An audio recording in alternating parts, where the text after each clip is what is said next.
Spikon po, habang luwachid si Elsie, landas ng hating gabi. Ang kanyang hiningay umiikot sa malamig na hangin ng gabi. Mahigpit niyang hinawakan ang lumang tansong parol. Ang maliit na apoy nito'y kumikislap ng matapang laban sa makapal na dilim. Ang landas ay humaba sa unahan, paikot-ikot sa mga sinaunang pene na ang mga ugat ay tila mga nakatagong lihim sa ilalim ng kanyang mga gastadong bota.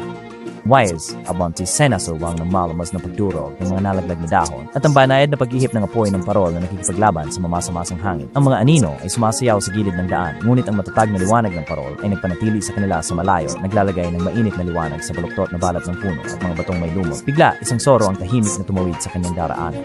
Ang maliwanag nitong mga mata ay nahuhuli ang liwanag ng lampara, huminto ng sapat na sandali na parang iniimbitahan siya pasulong. Pusong kumakabog sa halo ng takot at kasabikan, nagpatuloy si Elsie. Ang daan ay lalong naging masikip.